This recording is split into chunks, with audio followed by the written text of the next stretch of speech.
નમસ્કાર વિદ્યાર્થી મિત્રો, સ્વાગત છે તમારું આપણે સૌની સહિયારી યુટ્યુબ ચેનલ ઉપર।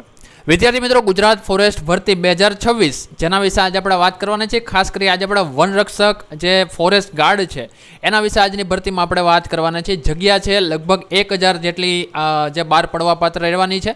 આ એક્સપેક્ટેડ છે એટલે કે સંભવિત છે। સાથે સાથે વાત કરીએ કે ભાઈ ઉંમર કેટલી રહેવા પાત્ર છે, શારીરિક કસોટી કઈ રીતે લેવામાં આવશે, ત્યારબાદ લાયકાત કેટલી લેશે અને જે પગાર છે કેટલો રહેવા પાત્ર રહેશે, તૈયારી કેવી રીતે કરવી, આવા ઘણા બધા પ્રશ્નો। અને સૌથી ઇમ્પોર્ટન્ટ કે ભાઈ ભરતી છે ખરેખર ક્યારે જાહેર થઈ શકે છે, બરાબર? તો આ જે તમારા પ્રશ્ન છે વારે વારે તમે કમેન્ટના સ્વરૂપમાં પૂછો છો, તો આ જે પ્રશ્ન છે એનું આજના વિડીયોમાં તમને સમાધાન મળી જશે। એટલે તમારે બીજો કોઈ વિડીયો જોવાની જરૂરિયાત રહેશે નહીં। આ વિડીયોમાં તમને પૂરતી માહિતી મળી જશે કે ભાઈ ભરતી છે એ ક્યારે આવવાની છે, ક્યારથી ફોર્મ ભરાઈ શકે છે અને કેટલા દિવસનો સમયગાળો રહી ગયો છે કે જેને કારણે આપણે હવે આ ઉપર ધ્યાન દેવાનું રહેશે। તો આપણે એના વિશે બધી જ જે બાબત છે જે ફોરેસ્ટ ગાર્ડ ભરતીના લગતી છે તો એના વિશે વાત કરવાના છે। સાથે સાથે વનપાલ ભરતી તો એ પણ આપણો એક વિડીયો બની રહ્યો છે, તો એનો જે આખી માહિતી છે આના પછીના વિડીયો મળી જશે।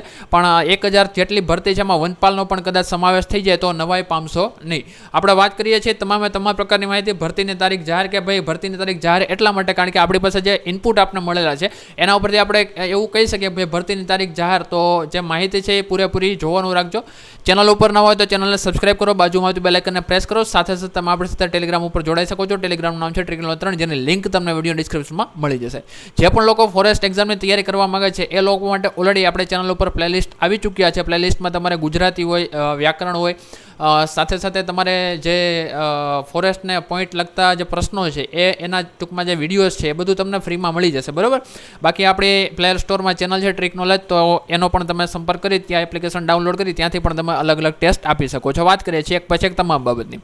સૌથી પહેલાં શૈક્ષણિક લાયકાત એટલે કે એજ્યુકેશન ક્વોલિફિકેશન એટલે કે તમારી લાયકાત કેટલી હોવી જોઈએ જેને કારણે તમે આમાં જે છે એ ફોર્મ ભરી શકો। તો મળતી માહિતી મુજબ ઉમેદવારે માન્ય બોર્ડમાંથી ધોરણ 12 HSC પાસ કરેલું હોવું જોઈએ, એટલે 12 ધોરણ તમારી પાસે પાસ કરેલું હોવું જોઈએ, બરાબર?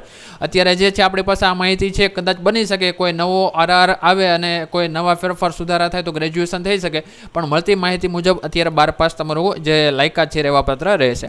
ત્યારબાદ ઉમેદવારોને ગુજરાતી અને હિન્દી ભાષાનો પાયાનું જ્ઞાન હોવું અનિવાર્ય છે, એટલે કે જો આપણે ગુજરાતી તો આપણી માતૃભાષા છે અને હિન્દી કોઈ પણ સરકારી પરીક્ષામાં જોતી હોય છે। ત્યારબાદ આવે છે આપણે કોમ્પ્યુટરના પાયાના જ્ઞાન અંગેનું પ્રમાણપત્ર એટલે કે CCC અથવા તેના સમકક્ષ, અથવા તમે 12મા ધોરણમાં કે 10મા ધોરણમાં તમારી પાસે કોમ્પ્યુટરનો તમે કોર્સ કરેલો હોય તો પણ ચલાવી લેવામાં આવતું હોય છે। અને પછી CCC છે તો કેવું છે કે ભાઈ તમે ગવર્મેન્ટમાં લાગી જાઓ છો પછી પણ તમે આ પરીક્ષા જે છે તમે પાસ તમે કરી શકો છો, તમને યોગ્ય સમય પણ આપવામાં આવતો હોય છે। ત્યારબાદની જો આપણે બીજા ટોપિકની વાત કરીએ તો બીજો ટોપિક આવે છે વય મર્યાદા કેટલી રહેવાપાત્ર રહેશે। તો ભાઈ સામાન્ય શ્રેણીમાં આપણે માનીએ તો 18 થી 33 વર્ષ સુધીની જો તમારી ઉંમર હોય તો તમે જે છે આ ભરતીમાં તમે ફોર્મ ભરી શકો છો। બાકી અનામત શ્રેણીમાં એટલે કે SC ST OBC EWS ને 5 વર્ષની છૂટછાટ મળવા પાત્ર પણ રહેશે। મહિલા ઉમેદવારો માટે અનામત મુજબ વધારાની છૂટછાટ મહત્તમ 45 વર્ષની મર્યાદામાં છૂટછાટ મળવા પાત્ર રહે છે। તો આ રીતની છે વય મર્યાદા। તો એક તમને ખ્યાલ આવી જાય કે ભાઈ કેટલી વસ્તુ હોવી જોઈએ, તો આ વસ્તુ આખો વિડીયો છે, આખા વિડીયોમાં બધી જ વસ્તુ કવર કરી લીધી છે, એટલે બીજા કોઈ પણ પ્રશ્ન તમારા રહેવાપાત્ર રહેવાના નથી। ત્યારબાદ આગળ આપણે વાત કરીએ છીએ પરીક્ષા પદ્ધતિ એટલે કે ન્યૂ સિલેક્શન પ્રોસેસ છે, કઈ રીતની રહેવાપાત્ર હોય છે કે ભરતી પ્રક્રિયા 3 તબક્કામાં વહેંચાયેલી છે। લેખિત પરીક્ષા એટલે કે CBRT computer base response test 200 ગુણનું paper, MCQ paper, negative marking તમારે 0.25 પ્રશ્ન દીઠ। શારીરિક ક્ષમતા કસોટી જે બીજું સ્ટેજ છે એમાં દોડ છે, લાંબો કૂદકો છે, બરાબર, લોંગ જમ્પ જેને આપણે કહીએ છીએ, બરાબર? તો આ અને જે બીજી પણ કેટલાક જે આની શારીરિક કસોટીમાં આવે છે વિશેષથી આપણે હમણાં જોઈએ છીએ। ત્યારબાદ આવે છે ચાલવાની કસોટી, ફિટનેસ ચેક કરવા માટે, આ પણ એક ભરતી પ્રક્રિયામાં આનો સિલેક્શન પ્રોસેસમાં સમાવેશ થઈ શકે છે। ત્યારબાદ આવે છે શારીરિક ધોરણો, જેવી રીતે હમણાં વાત કરીએ કે ભાઈ સામાન્ય ઉમેદવાર છે, ગઈકાલે આપણે એક વિડીયો ઓલરેડી બનાવી ચૂક્યા છીએ કે જે RR 12 પડ્યા છે, બરાબર? તો એમાં જે ઊંચાઈ છે, છાતી છે, એ બધી જ વસ્તુ આવી જાય છે, વજન છે, તો તમે અહીંયાથી પણ આ વસ્તુ જે છે એકવાર ચેક કરી શકો છો। બાકી તમે સ્ક્રીનશોટ પણ અહીંયાથી પાડી શકો છો, અથવા જો આ વિડીયો કદાચ આગળ જતો હોય તો તમે આને પુશ કરી અને એનો સ્ક્રીનશોટ પણ પાડી શકો છો। આગળ વધીએ છીએ ત્યારબાદ નવા ટોપિક તરફ। શારીરિક કસોટીની વિગતો તો ભાઈ પુરુષો માટે 1600 મીટરની દોડ 6 મિનિટમાં, ઊંચો કૂદકો છે લઘુત્તમ 4 ફૂટ, લાંબો કૂદકો લઘુત્તમ 15 ફૂટ અને રસા ચઢાણ માટે 18 ફૂટની જે છે તમારે પ્રેક્ટિસ કરવી જોશે, કારણ કે ઉપરની બધી બાબત છે તો લગભગ થઈ જતી હોય છે, પણ રસા ચઢાણમાં ઘણી વખત ઘણા બધા ઉમેદવારોને તકલીફ થતી હોય છે।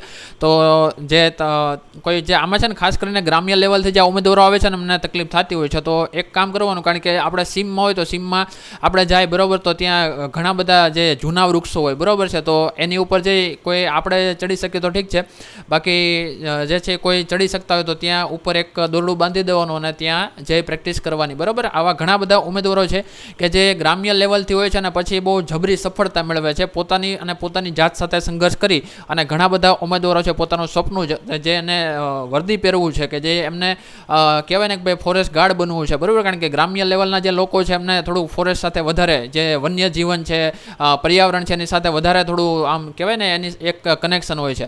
તો એવા લોકો તો આ લોકો છે આવી રીતે પ્રેક્ટિસ કરતા હોય છે. બાકી જે સિટી લેવલે હોય છે એમને તો પૂરેપૂરી એની સાધનો મળી જાય છે, પણ ગ્રામ્ય લેવલે આ વસ્તુ ઓછી બનાવે છે. તો ખાસ કરી આ જે વસ્તુ છે તમારે કરવાની રહેશે, જે ગ્રામ્ય લેવલથી જે લોકો તૈયારી કરે છે એ લોકો માટે. ત્યારબાદ મહિલા ઉમેદવારોની જો વાત કરીએ તો 800 મીટરની દોડ 4 મિનિટમાં પૂરી કરવાની છે. ઊંચો કૂદકો લઘુત્તમ 3 ફૂટ, લાંબો કૂદકો લઘુત્તમ 9 ફૂટમાં તમારે 9 ફૂટનો કરવાનો રહેશે, બરાબર. તો આ એક વસ્તુ છે, આ પણ એક ખાસ નોંધમાં લેવાની છે. ત્યારબાદ વાત કરીએ છીએ જરૂરી દસ્તાવેજ, કયા દસ્તાવેજો તમારે ભરતી માટે જોશે. તો આધાર કાર્ડ જોશે, ધોરણ 10 અને 12ની માર્કશીટ જોશે, જાતિનો દાખલો જો લાગુ પડતો હોય, જો તમારી પાસે ક્રિમિનલનું સર્ટિફિકેટ, નોન ક્રિમિનલનું સર્ટિફિકેટ હોય, બરાબર છે, તો ઠીક છે. બાકી જે તમારે ખાસ કરી જોઈ લેવું, તમારી જે સમયગાળો છે પૂરો નથી થતો તો હજી ભરતી આવવાને વાર છે, બરાબર. તો આ સમયગાળા દરમિયાન જે છે તમારે નોન ક્રિમિનલનું સર્ટિફિકેટ છે અપડેટ કરાવવાનું તો અપડેટ કરાવેલું છે. કારણ કે ઓન ધ ટાઈમ પછી કેવું થશે કે ભાઈ ભરતી બહાર પડશે એટલે બધા લોકો ઓફિસોમાં તૂટી પડશે. આપને ખબર છે કે ભરતી આવવાની જ છે, તો જો તમારી પાસે નોન ક્રિમિનલનો દાખલો ન હોય અથવા તો અપડેટ કરવાનો અત્યારે સમય છે તો અત્યારે તમે અપડેટ કરાવો, બરાબર. આ એક વસ્તુ ખાસ વસ્તુ કહેવાની છે. જેવી રીતે ઓબીસી માટે કીધું, બરાબર, જાતિનો દાખલો છે તો એ પણ તમારે કરાવવાનો રહેશે.